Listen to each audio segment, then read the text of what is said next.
Là, un que j'attendais depuis longtemps, les brigades immunitaires Black. Alors en fait, honnêtement, les brigades immunitaires, j'avais pas trop accroché, j'avais beaucoup placé d'espoir dans ce manga-là, mais je me suis fait un peu chier. Il était une fois la vie, mais version manga et pas aussi intéressant. Du coup, bah, c'est un peu triste. Par contre, là, c'est plus intéressant en soi. J'ai pas encore lu, mais j'ai hâte de le lire. Je vais vous lire le résumé, du coup. Les cellules meurent, mais ne se rendent pas. Les brigades immunitaires répondent toujours présentes pour lutter contre les bactéries qui attaquent l'organisme. Seulement, que se passe-t-il lorsque le propriétaire du corps a une mauvaise hygiène de vie? Alcool, tabagisme, cholestérol, stress, autant d'obstacles qui empêchent les cellules de faire leur travail correctement. Dans ces conditions, difficiles de ne pas craquer, mais globules blancs et globules rouges feront de leur mieux pour maintenir cet organisme en état de marche. Voilà, et c'est ça le gros d'intérêt, c'est que là on est dans un... Avant on avait un corps sain, voilà, parfait, donc avec des cellules qui fonctionnaient tout à fait normalement, et là on est dans un corps qui est en dèche. C'est vraiment le corps de merde, tu vois, donc du coup, tous les problèmes qui vont avec. Et là c'est beaucoup plus intéressant, je trouve. Et surtout, du peu que j'ai feuilleté, tu vois que ça bouge beaucoup plus. Parce que aussi, le truc que je reprochais à l'autre, c'est que ça bougeait pas des masses. Et que, bah, du coup, bah, tu te faisais un peu chier. Voilà, donc, No Black, là, je pense que je vais beaucoup plus rigoler. En tout cas, du peu que j'ai feuilleté, ça m'intéresse beaucoup. Et aussi, tu sens qu'il a été fait d'une façon beaucoup plus adulte. Beaucoup plus, ouais, beaucoup plus. Parce que ça parle de bite, ça parle de plein de trucs comme ça. Enfin, quand je dis bite, ça parle du fonctionnement du sexe, par exemple. Tu voyais des trucs du genre, voilà, tous les hormones, comment ça fonctionne. J'ai hâte de voir ça. Ensuite, Eline, la charmeuse de bêtes. Et en fait, non, si, j'ai lu le deuxième tome. Oui, j'ai lu le deuxième tome, j'avais un doute. Je savais plus si je l'avais lu le deuxième tome, mais si. Alors en fait, je suis assez surpris de ce manga-là, je ne m'attendais pas à certaines choses. L'histoire de base, eh bien, c'est une jeune fille, sa maman s'occupait de bêtes sacrées, donc des sortes de crocodiles, mais version XXL, avec le grade sacré dedans, tu vois, qui servait de monture pour les gardes royaux. Et en fait, le truc, c'est que sa mère, à un moment, a un petit peu achevé tous les bêtes sacrées pour un peu leur rendre, enfin pour pas que l'armée s'en serve. Elle a fait aussi en sorte que sa fille s'éloigne, puisque bon, elle savait qu'elle allait mourir à cause de ce qu'elle a fait. Et du coup, la jeune fille, maintenant que sa mère est morte, essaye de vivre comme elle peut. Elle va tomber sur un mec sympa qui va s'occuper d'elle et qui va lui apprendre comment vivre au quotidien. Il va lui apprendre son métier, à savoir s'occuper d'abeilles. Et ça, je l'avoue, je m'y attendais pas trop. Pourquoi pas? Pourquoi pas? Mais c'est vrai que je m'y attendais pas. Tu sais, je m'attendais vraiment à la recherche de ses ancêtres, des trucs du genre.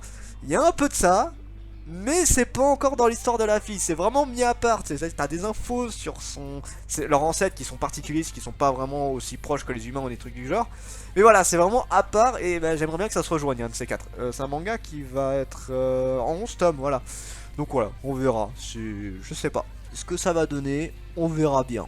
C'est la grosse surprise. Ensuite, Raid Girl. Alors c'est un manga que j'apprécie beaucoup. C'est un manga qui est pas ultra connu, que très peu de gens lisent. Et franchement, j'ai énormément aimé ce manga. Et je le suis toujours. À chaque fois que je le vois, je suis le premier à me jeter dessus. Pour vous dire, on en avait deux en boutique. Je dois être un des seuls blaireaux à l'acheter à chaque fois, tu vois. Il est à moi. Donc voilà, Raid Girl, qu'est-ce que c'est? Eh bien, c'est un otaku. Tout ce qu'il y a de plus classique, tu sais, avec les clichés. Eh ben, c'est un otaku, donc il est pas sociable. Bon, pour le coup, c'est vrai pour moi, mais bon, ça c'est autre chose. Voilà, qui reste dans son coin, c'est vrai pour moi aussi. Bon, gueule, c'est bon, hein. Alors voilà, c'est le cliché du mec qui est vraiment détesté de tout le monde, qui fait sa vie, qui reste dans ses mangas, tout ça, tout ça. Et du coup, bah, t'imagines pas avec une jeune fille.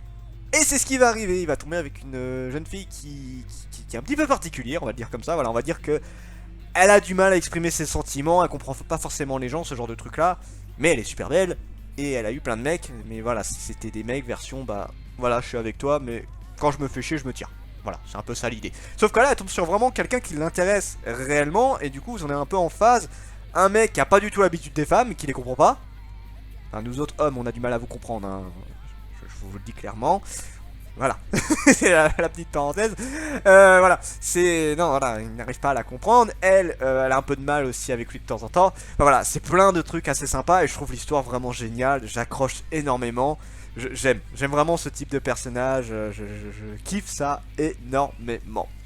Real Girl, super. Alors, Bushimaru KO, qui a pas été un gros succès, et c'est ce que je peux comprendre, surtout que c'est une série qui sera en 3 tomes.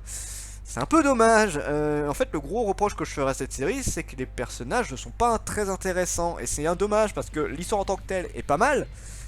Mais quand t'as pas des personnages charismatiques ou au moins intéressants, eh bah forcément t'accroches pas. Et donc l'histoire de base, eh bien, c'est une femme en fait voilà, tu as des sortes de dieux qui s'occupent de différents endroits du pays. Donc là on est au Japon du coup, différents endroits du pays si je dis pas de bêtises, hein, je me rappelle plus trop, je vous avoue que ce manga m'a pas trop marqué. Voilà, qui s'occupent des divers endroits, des montagnes, des forêts, des trucs du genre, et qui ont bien sûr des pouvoirs immenses, sauf que en fait tu peux leur piquer leur pouvoir, c'est compliqué mais c'est faisable. Et du coup cette jeune fille va essayer de le faire de mémoire pour amener à la vie quelqu'un qu'elle aime, si je dis pas de conneries. Et en fait elle a un sorte de disciple qu'il a su H24, c'est mode petit chien, voilà, il est obligé d'être avec elle sinon il se sent pas bien. Il est obligé de sentir son odeur sinon il se sent pas bien, oui ça va à ce point là. Voilà, et du coup il va faire un pacte avec l'un de ces dieux en question que cette jeune fille a piqué ses pouvoirs d'ailleurs. Et il va essayer de la retrouver. Le dieu lui veut récupérer ses pouvoirs, il veut se venger, et l'autre il veut juste la retrouver. C'est voilà, ça aurait pu être intéressant, mais il aurait fallu des personnages beaucoup plus sympas. Enfin, pas forcément sympas, hein, mais juste plus charismatiques. Juste ça. Et là, en 3 tomes, je vois pas trop ce qu'ils peuvent faire. Le manga serait plus long, je me suis dit, bah, on aurait pu s'y intéresser au fur et à mesure, mais là, non, j'y crois pas. Alors, ensuite, nous avons Blizzard Axel, qui est un gros pavé, série complète en 6 tomes, qui est fait par l'auteur de Seven Deadly Sins. Alors, est-ce que ça sera aussi cool? Je ne sais pas. Baston, racaille et patinage artistique. Je l'avais pas vu ça. Alors c'est marrant parce que c'est Nobinobi et Nobinobi fait de plus en plus de trucs. C'est vrai que en fait Nobinobi est un peu considéré pour les trucs pour enfants et en fait ils font vachement de trucs sympas en ce moment je trouve.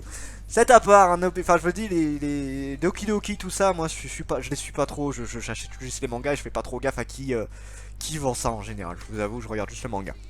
Alors, moi c'est Fubuku Kitazato et je suis un collégien en 5ème, je me bagarre pour attirer l'attention de mes camarades. Je suis à 100 victoires d'affilée, pas mal hein, mais bon, ça n'a pas l'air super efficace car personne me regarde. Sauf qu'un jour j'ai découvert le patinage acoustique. Ah non, le patinage artistique, c'est ça. Et quand j'ai sauté les patins au pied, tout le monde avait les yeux rivés sur moi pour la première fois de ma vie, c'était dingue. Alors c'est ce que je vais faire, du patinage, ouais, et le monde entier assistera à mes exploits. Et en fait, je m'attendais pas trop à ça, je vous avoue. Je m'attendais à un truc de fantastique. Là, c'est la grosse découverte. Oui, j'achète sans faire gaffe. Moi, j'achète à la couverture. Et en fait, je viens de remarquer qu'il y avait des patinages. En fait, dans ma tête, Seven Deadly Sins, je m'imaginais pas autre chose que du fantastique. Je m'imaginais pas. Pourquoi pas? Je suis ouvert à tout, mais ouais, ça fait bizarre, je m'y attendais pas. Donc voilà, on va voir ce que ça donne, c'est un peu la petite surprise. Voilà, je m'y attendais tellement pas. On va voir ce que ça donne. On verra. Alors ensuite Freya, normalement qui a été fait aussi par Secret of... Non, c'est pas Secret of Mana, c'est... Si, c'est peut-être Secret of Mana ou Princess of Mana, un truc... quelque chose en mana, voilà, il y avait un truc comme ça, une autre histoire que j'ai pas trop accroché, mais je me suis dit celui-là on va essayer. Donc Freya, l'ombre du prince, quand une jeune fille voit sa vie happée par le destin d'un royaume. Freya est une timide jeune fille qui vit à Tena, un paisible village du royaume de Tyr, mais la quiétude de son quotidien est bouleversée par le retour d'Aeron et Alex, ses frères de cœur qui sont porteurs d'une terrible nouvelle. Le puissant royaume voisin de Sigurd exige, j'ai du mal, excusez-moi, la reddition de Tena, poursuivant ainsi son annexion progressive de Tyr. Pour sauver son pays, Freya se rend au château de Roka où elle tombe nez à nez avec un jeune homme qui lui ressemble comme 2 gouttes d'eau, mais qui est sur le point de mourir et le destin de Freya va s'en retrouver changé à jamais. Et je sais pas du tout ce que ça va donner, je vous avoue que j'ai acheté ça par pure curiosité. Est-ce que ça va m'intéresser? Je sais pas. On verra bien. On verra ce que ça donne. Ensuite, Ken N, que je trouve les couvertures mais juste magnifiques. Ah, je viens de remarquer que c'est une série terminée en 8 tomes. J'avais pas vu. Ah non, c'est trop beau comme manga. Non, arrêtez pas comme ça. Alors l'histoire, eh bien ce sont des hommes singes qui en fait vivent comme ils peuvent, qui essayent de survivre comme ils peuvent. Ils sont obligés de capturer des femmes pour faire des enfants, tout simplement. C'est le seul moyen pour eux d'en faire. Ils ont pas de, en fait, ils ont pas de descendants femmes, si je dis pas de conneries, dans leur espèce. Et du coup, ils sont obligés de capturer des femmes humaines, sauf que c'est pas bien vu, hein, bien évidemment. Hein.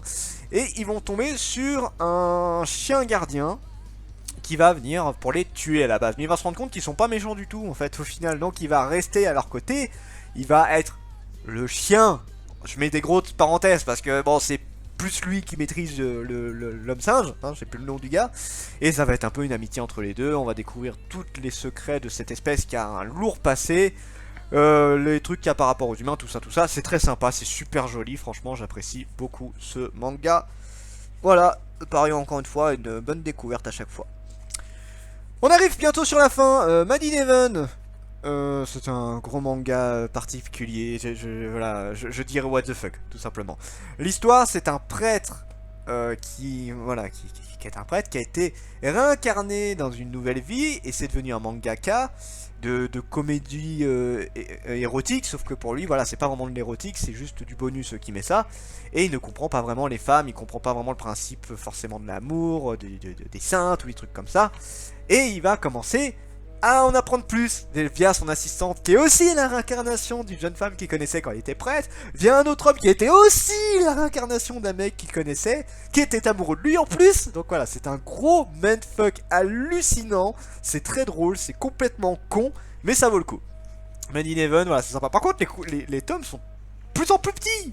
Le tome 3 il était ridiculement petit, et là le tome 4 il est un tout petit peu plus gros, mais pas beaucoup plus. Donc bon. Alors ensuite nous avons Lockter in the End of the World, ce qui était un one shot, et ça me fait un peu plus chier. Alors, à une époque où les ténèbres ont envahi le monde et l'ont précipité vers sa chute, des êtres qu'on appelle démons vivant haïs de tous, sont-ils venus apporter l'espoir ou la ruine sur le monde dans une ville bouleversée par l'apparition successive de deux démons? Le rideau se lève sur la fin qui approche. Donc là je peux pas trop en montrer puisque c'est un one shot. Je sais pas du tout ce que ça vaut. Enfin, en vrai, je vous avoue que les one-shots, j'ai un peu de mal parce que t'as du mal à vraiment faire un truc correct en un tome en général. Il y en a qui arrivent, hein, mais en fait, je trouve que tu y arrives bien avec un manga style tranche de vie parce que t'as pas grand chose à expliquer. Et avec un manga fantastique, bah il faut que tu comprennes l'univers et en un tome, c'est compliqué. Donc, j'ai un peu plus de mal sur les one-shots, on va dire fantastiques où il faut expliquer plein de trucs ou trucs du genre, tu vois. Ce n'est que mon avis, bien évidemment. Donc voilà, on verra. On arrive sur la fin, Mémésis, ça fait un moment que j'en avais entendu parler, série finie en 4 tomes. Alors, pousse-toi de là, c'est nous les héros, dans un monde où l'armée du roi du mal fait souffrir les êtres humains, Ash et Kijira partent à la chasse aux monstres. Autrefois, ces deux héros étaient les compagnons de Léon, le guerrier le plus à même d'éliminer le roi du mal. Mais celui-ci les a renvoyés de son groupe pour les remplacer par deux femmes. Aujourd'hui, si Ash et Kijira brandissent leur épée, c'est pour se venger de ce coureur de jupons et tuer le roi du mal avant leur rival. Et je pense qu'il y a moyen de bien rigoler. Je pense en tout cas. Donc voilà, pareil, petite découverte, ça fait un moment que j'en avais entendu parler. Je pense que ça peut être vraiment très sympa. En tout cas, c'est niveau des dessins, sympa. Et on finit avec le dernier, Magus of the Library. Alors juste pour me descendre un petit peu, il y a un jeu concours. Les deux concours, je les ai foirés. À chaque fois, c'est ce code n'est pas gagnant. D'ailleurs, il faudra que je retire ça parce que c'est pas beau. Ça gâche la couverture. Je le retirerai après. Alors, Magus of the Library, qu'est-ce que c'est? Eh bien, c'est un monde fantastique, style Moyen-Orient, si je dis pas de bêtises, qui, en fait, bah, les livres sont ultra importants là-bas. C'est un peu le trésor national, tu vois. Donc, les quelques librairies qui s'occupent de ça sont ultra bien vues. Il y a des gens qui sont spécialisés, donc ceux qui s'occupent de gérer tous les ouvrages du monde. En fait, ils ont une sorte de grosse bibliothèque, tu sais, style château, fort, forteresse, truc du genre, qui sont là pour les restaurer, ils sont là pour les conserver, ils sont là pour les étudier aussi, ils sont là pour rassembler le plus d'ouvrages possible. Ce sont des gardiens de la lecture en quelque sorte. Et du coup, ils vont, à un moment où ils partaient en pèlerinage pour chercher d'autres livres, ils vont rencontrer un jeune garçon qui est pas franchement humain, hein. Je pense que c'est un sorte de semi-elfe ou un truc du genre, ou peut-être démon, je sais pas. Oui, je suis en train de retirer le truc de la couverture en même temps. Voilà, qui est passionné de livres, mais comme il est pauvre et qu'en plus, bah, c'est pas un être humain, il est extrêmement mal vu par le village. Et bah, c'est compliqué pour lui. Ne serait-ce que rentrer dans la librairie, c'est pas possible en tant que tel parce que et bah il considère que c'est un voleur, tout ça, alors qu'il a rien fait, hein, il a jamais fait de mal à personne, c'est juste des a priori à la con. Sauf que du coup il va tomber sur ces jeunes femmes qui sont des saintes du sanctuaire du livre, voilà, tout ça, et ils vont lui donner un espoir, tu pourras t'occuper des livres, mais il va falloir bosser, et du coup il va partir à l'aventure pour trouver des livres, pour s'accomplir, tout ça, c'est super beau, c'est super sympa, va te faire foutre. Voilà, désolé, je suis pas loin d'un hôpital, hein. J'en entends souvent, je pense que vous devez l'entendre de temps en temps dans les vidéos de toute façon. Donc voilà, c'est super sympa, je trouve les dessins juste magnifiques. C'est celui qui a fait Seven Garden d'ailleurs, pour info. Donc voilà, très beau, et en plus c'est un beau pavé. Et ça c'est cool, parce que t'en as pour ton argent au moins, franchement, si je prends en comp... Bah tiens, on va prendre en comparaison les deux là. Oh, il fait 2 fois la taille. Putain. Donc voilà, j'ai bien fait de scinder cette vidéo en deux, parce que là on en est à 30 minutes. C'est pour dire à quel point c'est long. Donc, c'était Dragmar, et je vous dis à la prochaine, chers mortels.